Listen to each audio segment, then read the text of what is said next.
Hi, everybody. My name is Nelini Stamp, and I am a proud Afro-Latina and a proud Boricua that was raised in New York, but has many family coming from Guayama and Mount Alvo.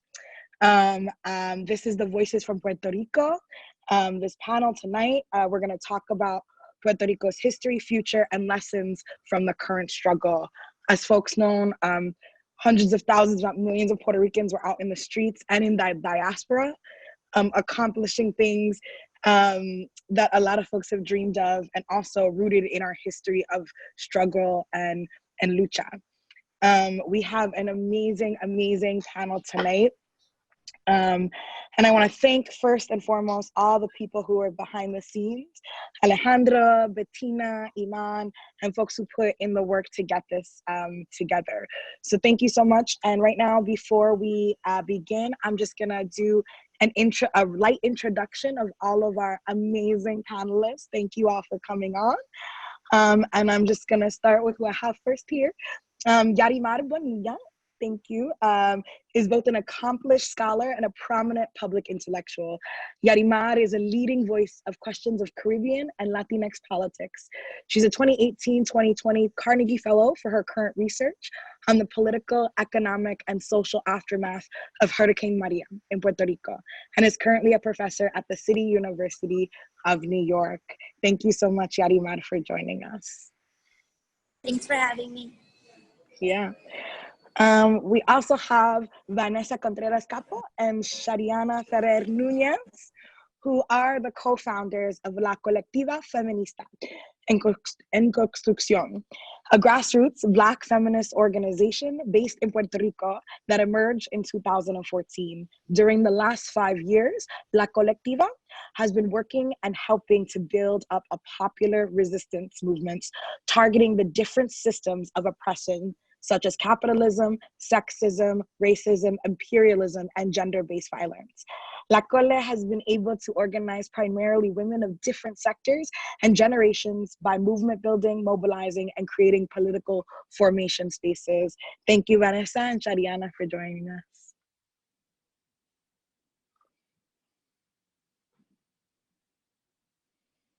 Okay, thank y'all. So we also have, with the bandera on, Oscar Lopez Rivera. Oscar Lopez Rivera is the longest held political prisoner in the history of Puerto Rico, after he served more than 35 years of a 70-year sentence for conspiracy and related charges, and as a result of a broad human rights campaign based in international, he had a release January 17, 2017, just days before the end of his second term. President Barack Obama commuted his sentence, ordering its termination on May 17, 2017. He survived endless government efforts to break him, efforts he called spiriticide, including more than 12 years of solitary confinement in supermax prisons. But he had his commitment to the independence of Puerto Rico intact through it all. And on May 17th, 2017, I remember where I was. Puerto Rico and millions of Boricuas celebrated the end of his sentence, giving him a hero's welcome. The following day, he traveled to Chicago for a reception. He's currently establishing a foundation, Fundación Or el Ar Libertad, to organize community organizations in marginalized, invisible, and excluded communities in San Juan y Loíza, to self-actualize and to struggle for radical transformation of our society. Thank you, Oscar Lopez Rivera, for joining us. And we also have Jose Y Lopez, who was born in San Sebastian, Puerto Rico. In 1959, his family moved to Chicago as part of the massive Puerto Rican migration to the United States. He has lectured and written extensively on political and social reality of Puerto Ricans in the United States, while serving as executive director of the Puerto Rican Cultural Center, Juan Antonio Cotijer in Chicago, which he co-founded in 1973, and is an adjunct professor at Columbia College and the University of Illinois of Chicago. Additionally, he's the co-founder of several major community-based institutions, among them Dr. Pedro Albizu Campos, Puerto Rican High School, an alternative school serving at-risk youth, El Rincon Community Mental Health Center, and the National Museum of Puerto Rican Arts and Culture. Thank you, Jose, for joining us today. And we also, who will be on shortly, have Rosa Clemente, who is an organizer, political commentator, independent journalist, a Black Puerto Rican born and raised in the Bronx. Rosa is one of our generation's leading scholars on the issues of Afro-Latinx identity. She's the creator of Puerto Rico on the Map, an independent, unapologetic, Afro-Latinx centered media collective founded in the aftermath of Hurricane Maria. Rosa was the first ever Black Puerto Rican woman to run for Vice President of the United States in 2008 on the Green Party ticket. So that is what you heard. Though these are all the amazing folks that I get a joy to spend the next hour with in conversation about our beautiful island and the struggle and the history and the diaspora.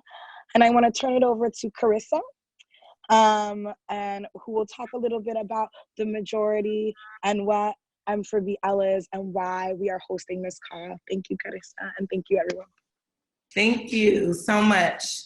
So the Movement for Black Lives is a coalition of Black-led organizations across the country that were formed in the wake of uprisings against police brutality all over the country, who knew that we needed to come together to fight for both our humanity and our dignity, as well as a lot of Black joy. In that process, we also identified the need for multi-sectorial and multiracial solidarity work. And so in 2017, the Movement for Black Lives convened the Majority. And the Majority is a broad-based coalition of Black, Indigenous, and other people of color, groups on the political left.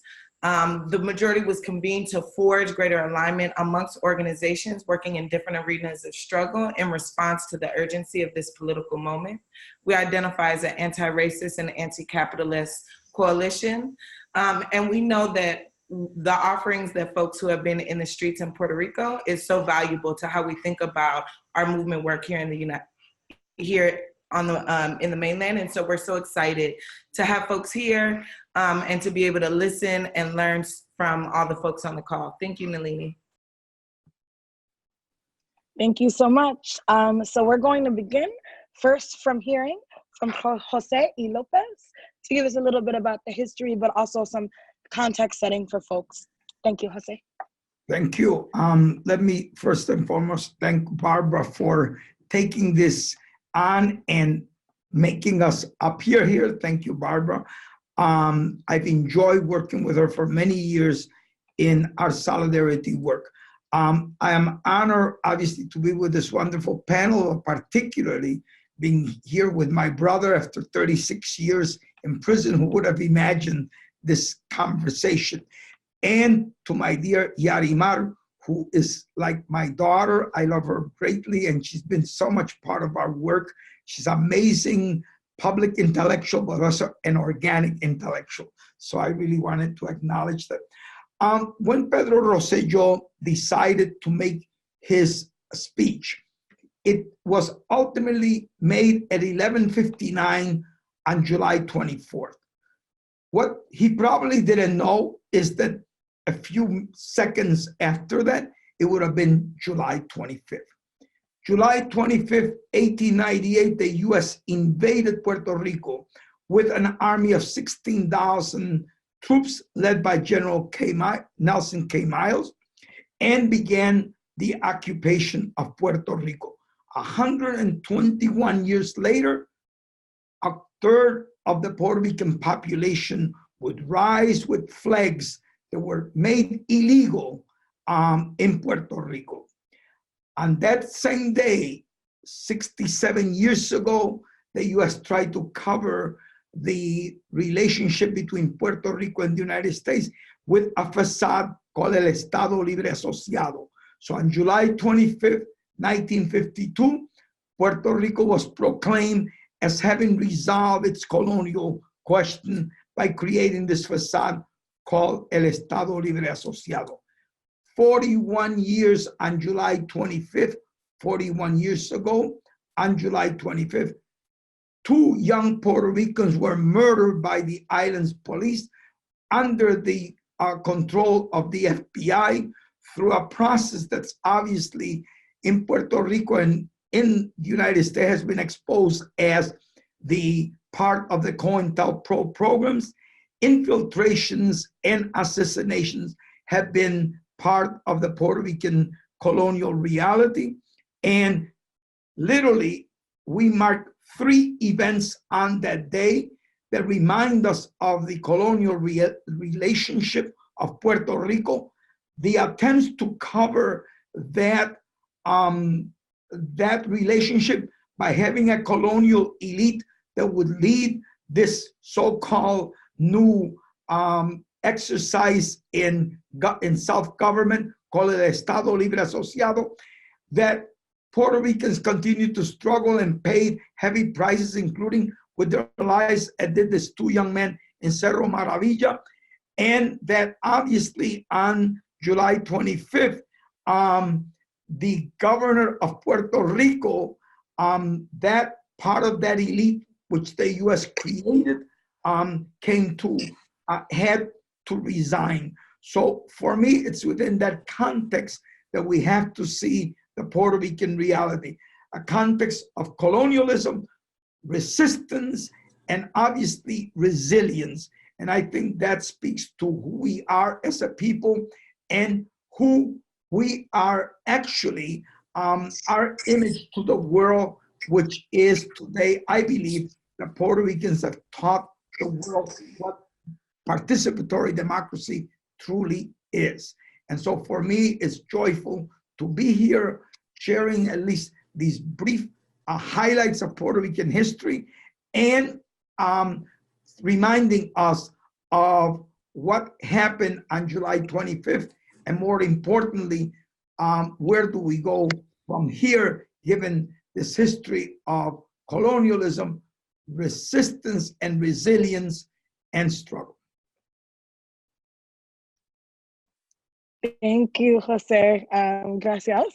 So thank you so much for that context. We could probably, this stuff probably really takes years and years to understand. So that was great to get the context in like 4 minutes. So I'm going to hand it over to Vanessa and Shariana to talk about a little bit about the work that y'all are doing on the island, and also bring us into what's been going on lately. Hi, thank you very much. So yeah, I would like to first talk about a little bit about just to point out what has happened in Puerto Rico for the last decade, for example. Now we talk about the global economical crisis, the colonial fiscal board that it was imposed in Puerto Rico in 2016, and also the terrible management of the relief for Hurricane Maria. So all those things we need to talk about when we think about the chat, because the chat was the last drop of violence that we've been suffering for a long time. But days before the chat was released, the FBI arrested the former Secretary of Education, Julia Kelleher. So during those days, we were just demanding the governor of Puerto Rico, well, the governor, right, the former governor of Puerto Rico, Ricardo Rosselló, to come back to the island from his vacations in Europe and confront the crisis that it was going on in the island. So the day that the chat was released, was the day when Ricardo Rosselló was going to come to Puerto Rico. So a couple of activists and also a couple of political organizations and also La Colectiva Feminista en Construcción, we decided to go to the airport and confront Ricardo Rosselló, because after that chat, we were saying, well, he cannot stay here, because that was the last drop that we were going to suffer.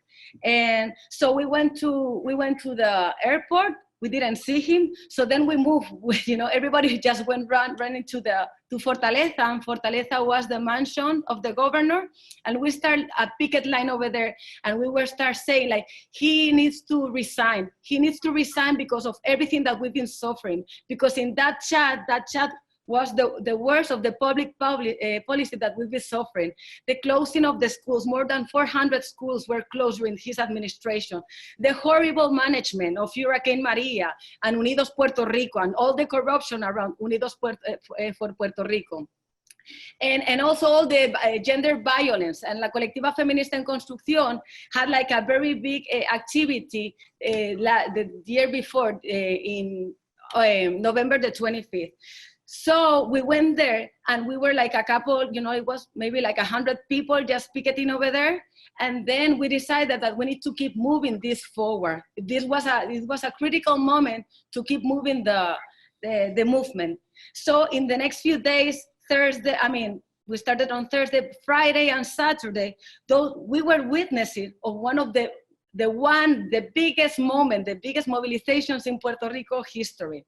For La Colectiva, we knew that it wasn't only about the resignation of Ricardo Rosselló, but also that we didn't care. We do care who's gonna be there, but for that person who's gonna be there, we have specific demands. So we start talking about not only that we want Ricardo Rosselló out of Fortaleza, but we need also some demands, specific demands, because we need to stop what is going on in Puerto Rico right now. So for us, we need the declaration of a state of emergency against gender violence. We also need, and we demand, the audit of the public debt and all the governmental transactions. We also want zero impunity for all the corrupted officials. And we need a commitment from anybody who's gonna be there with public education, women's rights, specifically abortion, because as it has happened in Latin America and in the US, they've been trying to take that right from us. So public education, women's rights, workers' rights, and zero privatization, because that has been the agenda, not only from this last government, but from the last governor, from the last party that has been in power. So we are in the middle of this amazing movement. Tomorrow is a very important day because Ricardo Rosselló is going to be finally gone from Fortaleza, but we have to start fighting and we need to keep the movement going on. So La Colectiva and other political organizations, we are getting ready to start again and mobilize. We are talking about that almost 1 million people have been marching together, and that's why we've been able to just kick out Ricardo Rosselló, because that's what we've been doing. Thank you.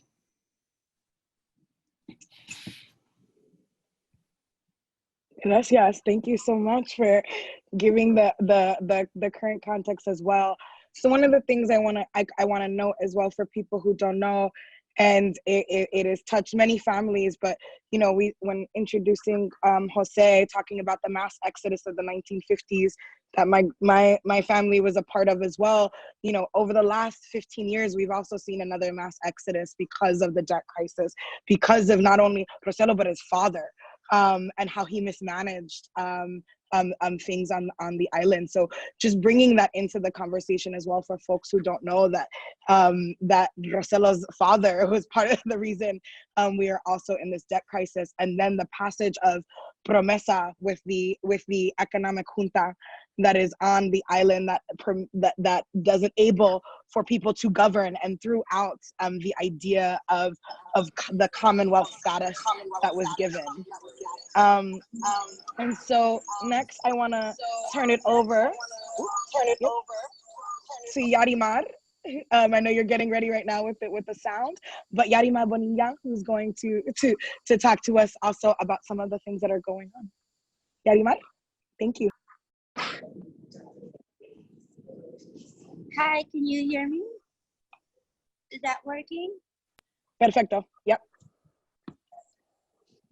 Yes? Okay, I'm sorry. I just want to say I'm in Ponce right now. That's why I'm like not the best quality. I'm here there's gonna be an Asamblea de Pueblo here at the plaza because I think that an important part of this movement has been, first of all, its decentralized fashion, that it has not all happened in San Juan, that there are people all around Puerto Rico that have, not necessarily gotten the media attention that the protesters in San Juan have gotten, but that have been coming together and also expressing their frustration with the government. And I think that the kind of asambleas that are happening now that are Some of them are very, spontaneous, not organized by or political organizations, but by citizens. And I think that, or at least my hope is that these asambleas will be the moment in which all these issues that Jose and the colegas de la colectiva feminista were talking about, these broader issues that are not just about the governor.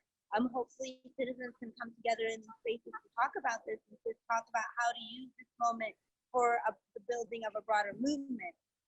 So the other thing that I wanted to say, and unfortunately my connection is very bad, so it kind of popped out a little bit while las colegas from the colectiva were talking about. But I wanted to just point to some concerns that I have, and especially that I think are important for people outside of Puerto Rico to keep in mind in terms of thinking about solidarity, is first, like, what is the federal agenda right now? It is not coincidental that there were these FBI arrests that had come down right before this chat was leaked, and we still don't know exactly what role the federal government has played in all of this and what they want to see coming out of this. The candidate that the governor has named as his successor is someone with very strong ties to the federal government. He was a former representative in Congress for Puerto Rico without any voting power, but representative there. And he was integral to the creation of the Fiscal Control Board. And so it's curious, to put it lightly, that he's the one that's now being chosen to step in this moment. And immediately after the protests here emerged, there were a series of op-eds in the Washington Post, in the Wall Street Journal, in almost all the major U.S. newspapers that were calling, and they were saying that this moment represented a time in which the federal government needed to increase its presence in Puerto Rico. And some editorials described it as taking more responsibility, which is very paternalistic colonial language, and others described it as there being a need for greater oversight. And so I think it's an important time in which to think critically about what has been the federal presence in Puerto Rico so far, how the oversight that we have had in terms of the debt and the corruption from the Fiscal Control Board has not contributed at all to cleaning up, the political scene here. And also to observe with some concern how the portrayal of Puerto Ricans as corrupt, as unable to govern themselves, might be used as a moment to increase colonial control here. And so we have to be careful to always represent this movement as something that spans beyond simple corruption, and that also has to do with the lack of democracy here, and to always, remind people, like, what kind of democracy can you have in a colony? And so how can we talk about this as a movement for democracy and for lack of corruption within our colonial context that will always limit the extent to which popular participation can flourish, given also the history of political repression that Jose mentioned, which makes the fact that so many people have come out and have not been afraid of the repercussions in this moment all that more important. So those were just like a few things that I wanted to just get out there to start our conversation. Wow, thank you. I feel like this is a course and it's great, and I want to thank you all for giving this insight. Next up, as I said, like, I remember exactly where I was when I found out the news that he would finally be released, is Oscar Lopez Rivera. Thank you for joining us today. One of the things that we need to look at carefully is the role that the young Puerto Ricans have been playing in this struggle that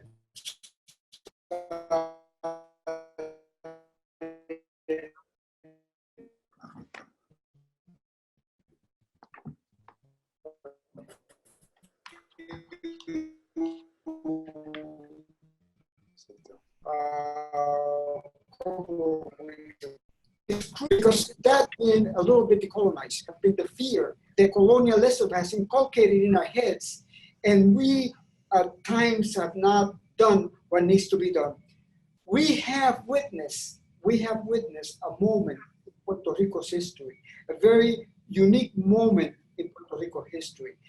We need to reach out. We need to reach out to different parts of the world. We need to reach out to the United States, to the Puerto Ricans in the diaspora, but also to the citizens of the United States who really believe in democracy, who really believe in justice. one of the things that Yarimar just mentioned is that there is no such thing as democracy in a colony. We have never experienced democracy in Puerto Rico. So when we're told that Puerto Rico, there's democracy in Puerto Rico, that's a big lie. It has been a lie for 121 years. I think that we need that solidarity, but a solidarity that is reciprocated. We're willing to go all the way. We are going to go all the way. We are going to make this a very unique struggle. We have seen where we have transcended in this period of time. We have transcended a lot of the differences that separate us. No political party has come out and said, oh, this is a movement. We are doing this, we're doing that. None of that has happened this time. And all the activities, from the big march to the smaller one Monday when we went to the Superior Court, there was that reflection of young Puerto Ricans talking real strong, without fear. And basically the base of that were young Puerto Rican women. And we have to really look at that and analyze it correctly, appreciate it correctly, and get to the point of looking at how we are going to be, through this struggle, fixing the things that need to be fixed. For example, the Puerto Rican woman, we have relegated her historically, especially in the independence movement, to a position that should have never existed and should have never been tolerated. And I think that this is the moment to look at all those things. But we have to focus too on the fiscal control board. We have to look at it there. We have to look at the private school and all the issues that are there. And we need to really move into a movement that dignifies our people, and where we will definitely define what democracy is in Puerto Rico. Thank you. Just left the fuerza. Okay.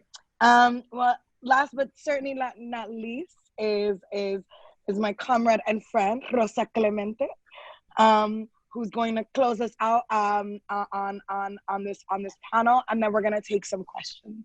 Rosa.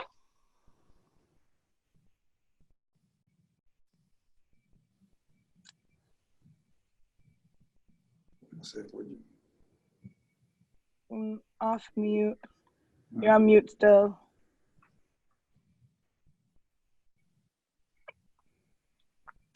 Hold on 1 second.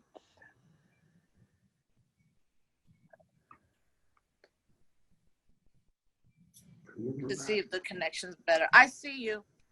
There we go. Okay. Hi, everybody. You can hear me now? Yep. Okay. Well, first, it's always incredible to see everybody who's been doing amazing work. The Feminist Collective, and of course, you know, I know where I was. I was in North Dakota when Oscar Lopez Rivera was walked out those doors, you know, and I was by myself, but we were all together. So I think what Oscar just said about strengthening the consciousness, particularly Puerto Ricans in the diaspora, is really what is needed.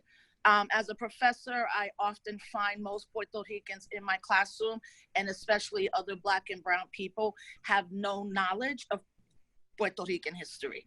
And I know it because that's how I grew up in it.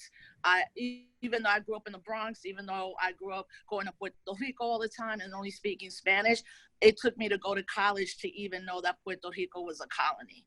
So I think it's important that we always start from the perspective historically of July 25th, 1898, and last week was the 121st year that the Puerto Rican people and our island was invaded. And when I think about that, I often just try to make it plain to students and other people. Not only were we colonized, we were sterilized, we were massacred, Americanized, incarcerated, our movements were infiltrated, our leaders were assassinated. If not, they were captured and put behind the walls for decades. And I think it's very important that we as educators and activists and organizers always say that, so that people, particularly Puerto Ricans, know that there's a reason why the United States government has always put its weight and foot on the Puerto Rican people. And so this revolutionary moment or movement that's happening in Puerto Rico, it was incredible to be there for 5 days. And I don't remember anyone making speeches. I don't remember anyone telling someone they couldn't have a sign up or they couldn't do a chant. I was so encouraged to see so many dope women leading things, children there, LGBTQ community.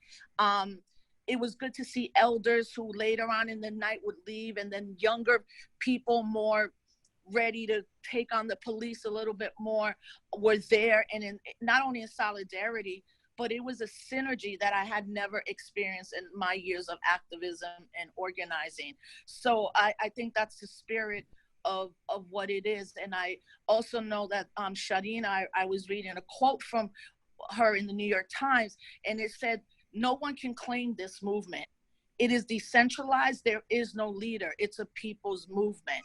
But I think it's critically important that us here in the United States particularly, we not only force elected officials, especially the Puerto Rican ones that voted for Promesa and the ones that are running for president and don't mention us at all, that there are organizations that we have to be in solidarity with that will push that, and that us as organizers have to raise the political consciousness and raise that through political education, but also through arts and activism, and really employing what a lot of young people in current movements are employing, seeing this through a queer feminist lens, or what it means to have women leading, or what it means to have collectives leading and letting people do what they're best at, and not shaming anyone else at the work that they're doing. Thank you, Rosa. Thank so you. now thank you so much. So we're gonna take questions. We're gonna take 3 questions that we received in. And so the first question I'm gonna ask Lone to ask the question, and we're gonna go through the 3 questions first, and then panelists could feel free to respond after we hear all 3. So Lone? Awesome, thanks y'all. My name is Lone. I use they, them pronouns. I'm with the Southern Vision Alliance, which is a member of the majority based in North Carolina. Firstly, just want to express a lot of gratitude and solidarity for the righteous struggle that the people of Puerto Rico have been waging and continue to wage. And it really is a mandate for us, especially here in the US, to deepen our fight against colonialism and capitalism. So thank you to all of you for being on the call tonight. The question that we're hoping that y'all could speak to and expand on is the role of coalition building in this struggle. How have different forces and organizations been brought in, and what is the role of that in continuing to keep the masses engaged and to maintain momentum as folks are lifting up these demands. And the majority is particularly interested in this question because one of our key objectives here in the US is to build an anti-racist left for radical democracy, especially among left and radical people of color-led organizations already. So thank you. Thanks, Lone. The other question we're gonna have is from Leaf. Are you there, Leaf? I am. Thanks, everybody. Yeah. And thank you so much to the panel for these wonderful presentations. Hi, Yarimar. I'm a member of Scholars for Social Justice, which is a network of several hundred scholars committed to working for social justice. And we are proud members of the majority. And we're all just so hugely impressed by the numbers of people, 1 million, that you've been able to get out into the street. And we hope at some point to be able to do that ourselves. And one of the things we've been thinking about is we wondered how you were thinking about the next steps. Vanessa has spoken about women's rights, public education, civil rights, all of which lead towards structural issues. So I wonder if you could share your thoughts with us about how you will move or try to move these people towards a structural analysis and work that will really change society. And again, thanks very much for your work and your words.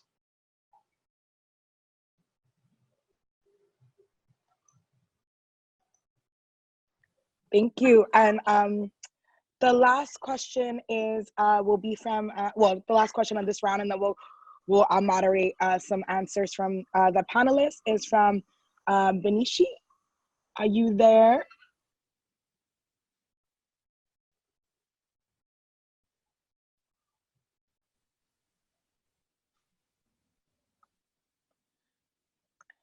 Okay. Unfortunately, they had to drop. So we'll actually so let's take this round of questions, and then we'll go to the next set of questions. So I don't know if there was somebody who would like to go first, just hearing the questions of holding a coalition and sustaining support, and then structural change. But maybe I don't know if Vanessa, you all, I mean, maybe I'll just throw it to you all first over there, and we can make a round the way that you're all on my video screen. Okay, should we go ahead? Yeah, sure. Hi. So I guess one of the first things that is important to address in this issue is that, as we've stated before, this is an organic movement. However, it is not a spontaneous one. I guess it has been an accumulation of a lot of historical and political process during these past years, specifically what 2017 meant for the people in Puerto Rico, not only in terms of political activism. There was the feminist movement in general kind of rose up to its moment and the current political condition. Also, the struggle against La Junta de Control Fiscal gained a lot of popularity and engaged in many different sectors. And of course, in then the second half of 2017, the Hurricane Maria aftermath, and what that meant in terms of community organizing and other ways in which we live the country. In terms of the first question regarding coalition building, there has been a lot of what we called unity in action, right? And not just in terms of getting together and speaking in ways in which different sectors, different movements, or different organizations can have a political gain in common, but also understanding the ways in which oppression and public policy addressed to oppressed people here in Puerto Rico are intersect. So if we're talking about gender-based violence, for instance, one of our claims has been that it's not the expression of inequality between two individuals, but we point out to a structural inequality that includes housing, health, structural racism, education, labor rights, and so on. So for us, coalition building has been putting that into perspective and teaming up with a lot of the Frente Ciudadano for Auditoría de la Deuda, which is the movement for the audit of the public debt. Also labor movements that yesterday, for instance, united in a very historical and particular way to express that whoever is going to fill in the role of the governor has to meet up with the demands. And in the demands of the labor movement, they included the state of emergency against gender-based violence. So I guess that has been a direct effect a result of that coalition building that we've been working on for the past years. On the second question regarding structural analysis, I don't know if Vanessa, you want to add something regarding that, but we have been working on a lot of, as an intersectional Black feminist organization, it's not just the effects, like the symptoms of what people are suffering here directly, but pointing out to the relationship of the state and how is structural inequality in terms of patriarchal, racist, anti-Blackness, capitalist, colonial oppression and violence that people are going to suffer.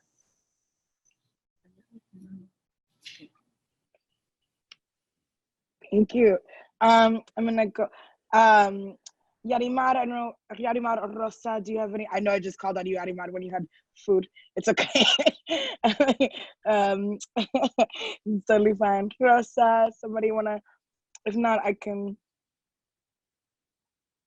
Wanna respond? Can you? So there were three questions. One was alliances. The other one, I'm sorry, I was listening to the colegas and I forgot the questions. Just like the structural change, like what kind of is is like the next steps. It was kind of next steps and structural change. Right. I think that in terms of next step, look, what I'm excited about these asambleas. I'm excited about people having conversations that hadn't been going on until now in Puerto Rico. I'm excited about people who weren't necessarily involved in movements before this to, see this as an evidence of Puerto Rico's political capacity to be emboldened and empowered. And I think, that in lots of ways, this movement was possible in a kind of ironic way by the autogestión that was, imposed upon people from the hurricane and from the debt crisis, where people had already been empowered in ways they hadn't even realized that, when they were forced to, fend for themselves without electricity, without running water, and the kind of systematic failures of the colonial government and of federal agencies. And so I think all of those failures combined with then the positive results of this movement, I'm hoping will lead to further empowerment of communities to become involved in like the colegas were saying, like it's not a leaderless movement. There are a lot of leaders. There's just not like one spokesperson for the movement. And so I think that a lot of organizations like Colectiva Feminista and others that had been already on the forefront of battling the kind of issues that matter to folks here will now become, even more popular and will hopefully, get even more support from folks who had maybe stayed on the margins of political movements up until now. So those are my hopes for what is next. But I don't think any of us have a crystal ball, and are able to say, exactly what's coming, because in lots of ways this movement, although it was, it was the buildup of something that had been brewing for a long time, it's still, it's popularity, its intensity, its speed, I think caught a lot of us by surprise.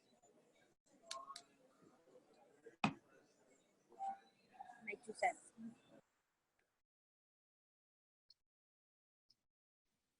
Thank you. Rosa or Jose or Oscar, anybody want to? We have a couple more questions as well, so we can move on to the next set. But if anybody has some thoughts on the questions that came up about coalition building and next steps. There's something that I would like to point out. One of the most important things that we're facing is how do we reach out to the communities? I believe in communities. I believe in the power of communities. And this moment gives us the opportunity to reach out to our communities, not only in Puerto Rico, but also in the diaspora. And at the same time that we are reaching out, we can really create the coalitions that we need for us to have in order to change the structure, the political structures that exist in Puerto Rico.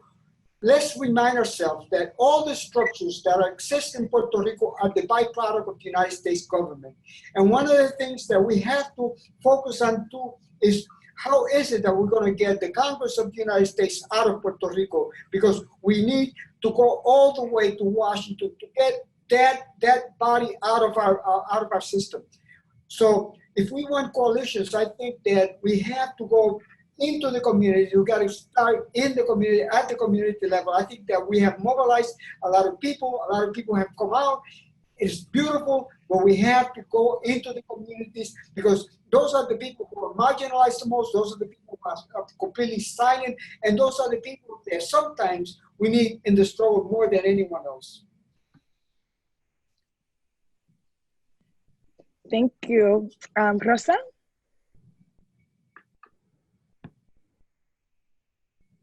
We are always in solidarity with everyone. I mean, there's no protests or convention or conference or march or Twitter storm that you're not going to see Puerto Ricans there representing. But I do think that our role as Puerto Ricans in the diaspora is first to support the grassroots organizations on the ground in Puerto Rico. As scholars, I'm part of Scholars for Social Justice, we have to fight for Puerto Rican studies. Puerto Rican studies has been dismantled throughout higher education. And where we have been finding space, or I have as a Black Puerto Rican, is within Africana studies and Black studies. And that's always been my educational home, you know, but as Afro-Latinx studies grows, it's the perfect opportunity for us as scholars, especially as Puerto Ricans, to demand Puerto Rican studies from an Afro-Latinx perspective, because we can't ignore race. Especially here in the United States, as Puerto Ricans, we have to be able to talk about race, and we have to be able to root out anti-Blackness, and that's something that we can do. And then lastly, I would say that, you know, as a public historian, my role is to document what's happening and to show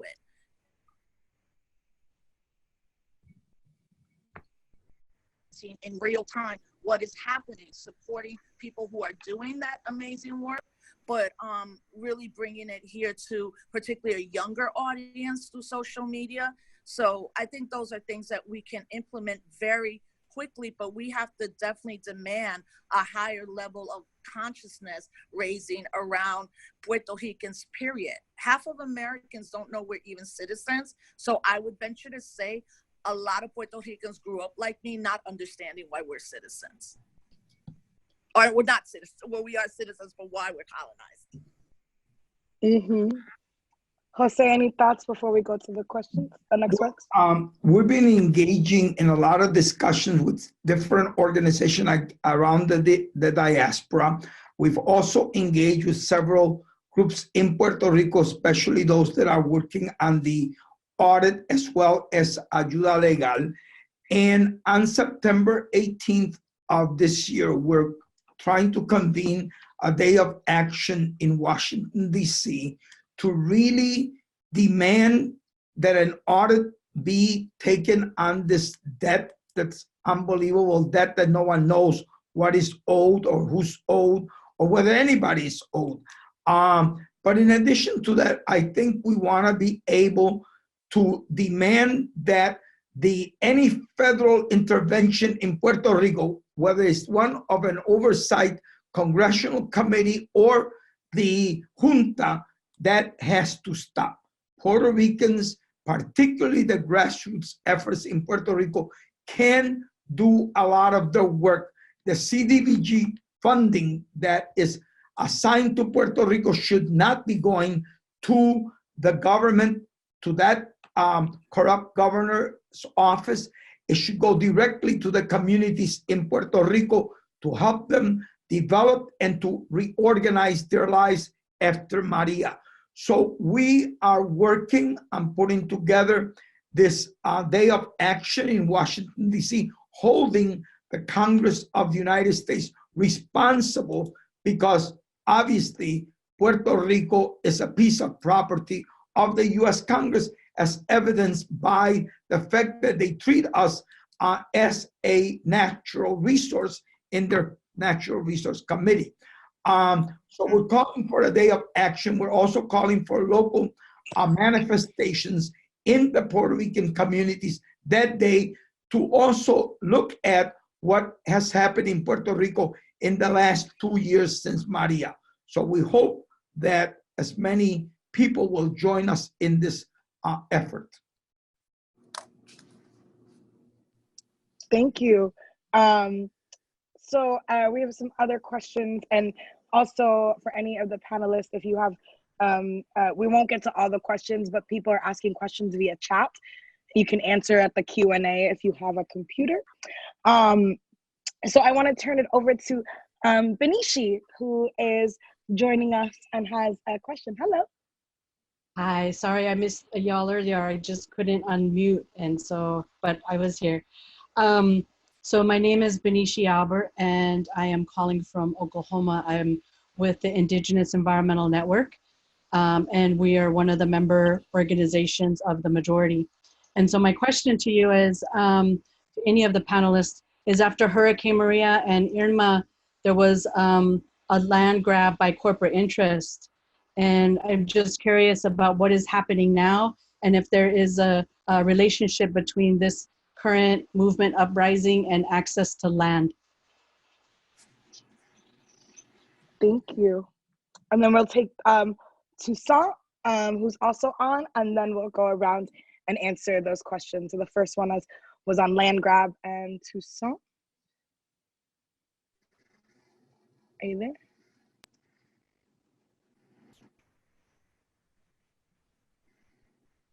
Okay. Well, I can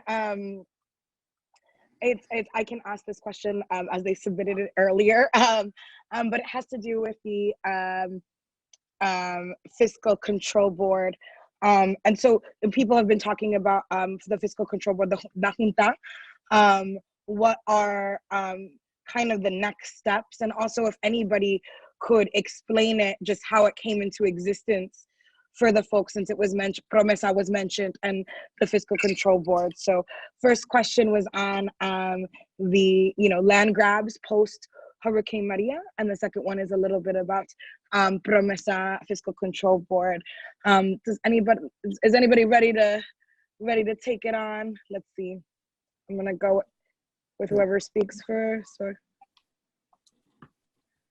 Oscar, was that you? I will address it. The fundamental question. Whatever has been done, whatever has been established, whatever is getting done, is something that originates in the hearts and minds of Puerto Ricans. It is a moment, a very particular moment. How are we going to address certain issues? How are we going to move in certain areas? What are the most basic problems that we're facing in Puerto Rico? And in order for us to really address issues, we have to really be aware of where we are right now and where is it that we want to go into the future. We need to have a very clear vision of the road that we want to be, a clear vision of where we want to go.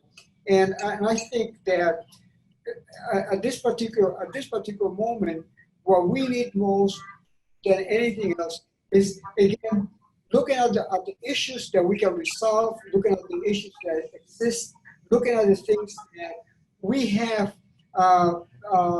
omitted in the past, and I think that we can really move into a vision of the future of Puerto Rico, a vision that would take us 20 years into Puerto Rico, strategies that would get us 20 years into Puerto Rico, and it's necessary for us to really have a good appreciation of what Puerto Rico has, what the potential that Puerto Rico has, the potential that there is in order for us to be self-sustainable, in order for us to have the needs that the people have, meet the needs of the Puerto Rican people.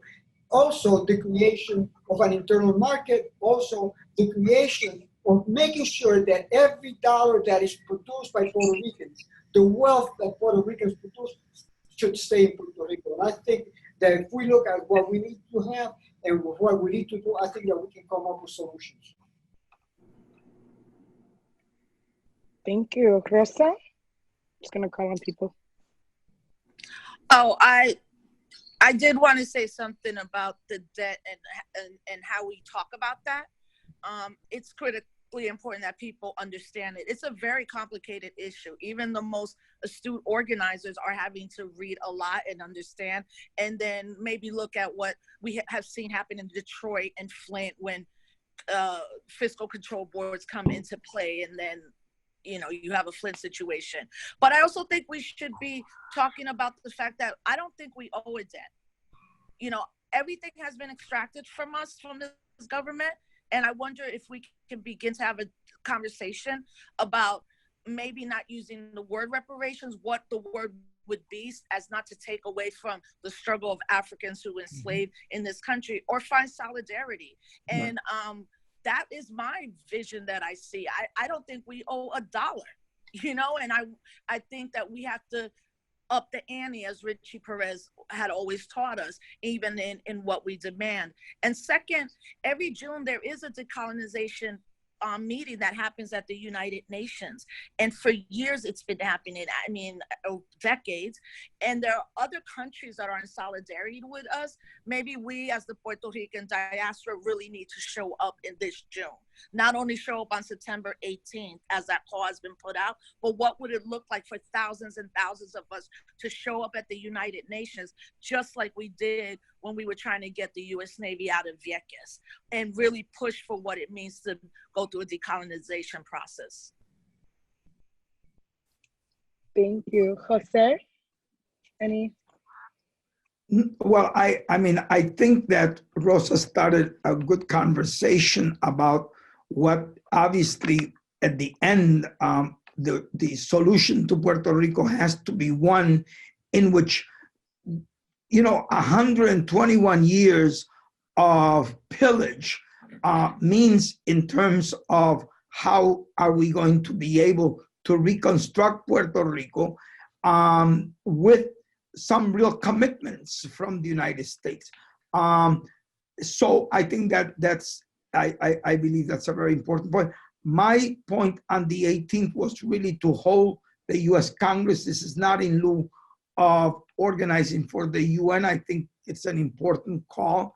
I think that we need to make sure that our colonial situation is known everywhere. I just spoke to a group of young people from Miami University in Ohio who are here from Latin America, from 6 different countries, extremely intelligent young people, knew very, very little about Puerto Rico. I think what Rosa speaks to in terms of the lack of knowledge of US citizens, even of the Black community in the United States, even Latinos, have a really, a very, low level of understanding of that colonial reality. I think we broke through with these mobilizations, but I think we need to build on that, and we need to provide people with the tools to be able to understand this relationship based on the doctrine of unequal but separate. It's the territorial clause. And it reduces Puerto Ricans to a piece of property that can never actually self-actualize themselves.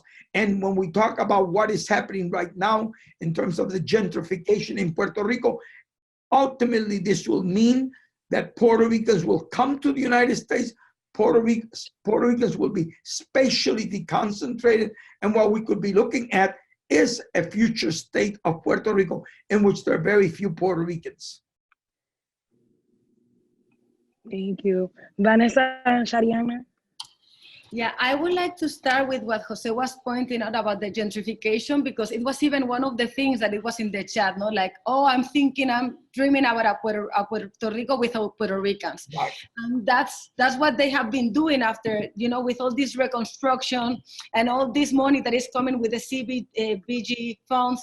And La Colectiva has been working with Ayuda Legal, with las compañeras de Ayuda Legal, and we've been talking about all the evictions that we've been suffering from the last decade, but also how in 2018 there weren't that many evictions because they put a stop in all of that. But now this year things are gonna get really, really bad for a lot of people, and not only evictions but also displacements, because we have been calling about the opportunity zones and how in the last decade they have been building up all these types of laws to just make sure that a lot of rich people from the US will come here, will get the best places in the island, and now they are trying to kick out people and displacing them, saying that these are the zones that are floating zones, so you cannot be there because if another hurricane comes, then your house is gonna get flooded. But then they're gonna come, they're gonna get those lands, and they're gonna stay there. So for us, for La Colectiva, we've been talking about a lot of this because we are very worried with all of this gentrification that we've been suffering in the last years in the Santurce area, for example, and in other areas around. So this is one of the main preoccupations, because they are kicking us out of the island, and what we are saying is like, don't go, let's just stay there, let's keep organizing. So for us right now, it's a good moment also to start talking about the strategies in order to avoid those evictions and to just help all the communities that are being ¿cómo se dice? Amenazadas? Endangered. And also, I would like to talk a little bit about La Junta de Control Fiscal, because that has been another thing and another main problem for Puerto Rico, because they want us to pay a debt that we didn't create. So for La Colectiva, to audit the debt is not because we want to pay the debt, but because we want to point out who are the responsible for that debt. And we know that it's not only the US, but also here, people in Puerto Rico. We need to talk about Banco Popular. We need to talk about those colonial parties that they've been governing the island, because we need to know what is going on, what have they done, all the corruption, not only in Puerto Rico, but also in the United States. And the thing is that I remember in 2015 when Ann Kruger from the FMI, from the International Monetary Fund, she started talking about this huge debt that Puerto Ricans had, and we didn't have it because it was the government and also the colonial government. And then how we've been having all these austerity measures in order to pay a debt that is impossible to pay. So since 2015, they've been talking about and creating all these measurements and austerity measures in order to pay a debt that is impossible to them. So that's why for Puerto Rico, not only after Promesa, but even before Promesa, it was very, very necessary to audit the debt, because we need to be done with that and to make sure that we know who are the people who have been stealing the money from the people, and also to point out that the problem is the system. The problem is the colonial system.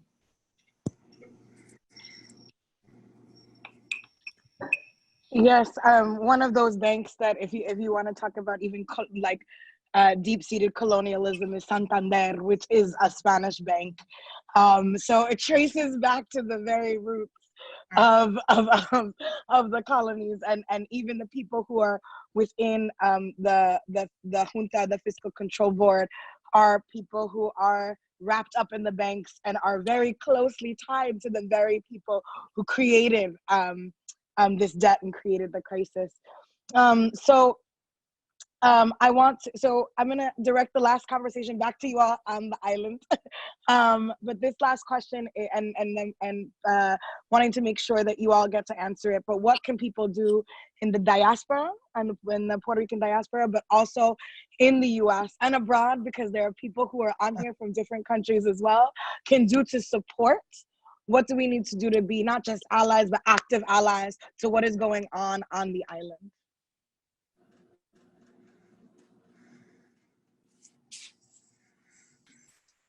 Okay. So first, one of the ways in which we can practice an active solidarity is to recognize what is going on the ground level by creating spaces and discussions just like this one. So I guess that's one of the, the first things to do is actually to spread the word and share news outlets from alternative media, just like CPI, el Centro para el Periodismo Investigativo, which was actually the news, the media outlet that ousted the whole chat and kind of went public with this very corrupt government and voice club that was going on with the downfall of Governor Ricardo Rosselló. And I guess one of the things is like for maybe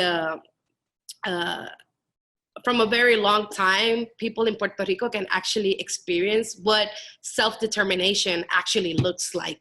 Taking into the streets and, empowering themselves by being very conscious of their power, of their own power. The first time in our history when we just took out a governor because of his own corrupt, malicious ways, because people were fed up with all the sexist, misogynist, racist, fatphobic, transphobic, insensitivity regarding our own deaths in the aftermath of Hurricane Maria. So I guess that buildup gave us enough strength. And of course, the amazing work of a lot of grassroots political, social, and community organizations that, led up to this particular moment when people are even chanting on the streets, there are more of us and we're unafraid. And I guess that has been more than a chant, it has been the spirit of what people here in Puerto Rico have been living on. So we can practice an active solidarity in helping folks on the ground level, the people that will continue to do the work even after this whole movement kind of goes into the normal ways of living the state by, creating race funding, helping people out, and also in the diaspora. So this has been an international scandal or an international momentum because it's Puerto Rico facing up a giant as well. It hasn't been only the issue regarding Governor Ricardo Rosselló, but it also has been Puerto Rico standing up to the giant of colonial and imperial ways. In telling, Ricky, resign and take La Junta with you. In that expression of understanding also the control of colonial power and the control of La Junta in all the austerity measures that have, we've been subjected to.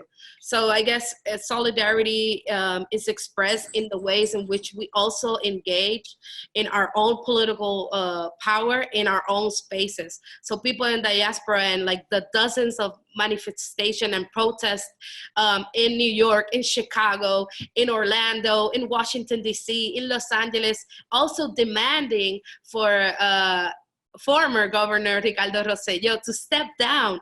That's the power of the Puerto Rican people and the Puerto Rican diaspora. So we couldn't have done it if that connection and that international solidarity put into action. Thank you. Rosa reminded of us that it is Black August, which is really important. And I think it's amazing that we're starting Black August with a phone call that is co-sponsored by the majority and the Movement for Black Lives on Puerto Rico. So I just want to thank the majority and the Movement for Black Lives. Thank you, Rosa. Thank you, Oscar. Thank you, Vanessa, Shariana, Yarimar, and Jose. Thank you so, so much. You're giving me more hope by the minute and by the hour. I wish this could go on for a lot longer. Thank you, everybody who called on. Please follow things like La Colectiva, Rosa Clemente. We have a list of tools and resources we can pull out. Thank you so much. Gracias por todo. Puerto Rico pa'lante. And thank you, everybody who came on this call. Take care. Salud.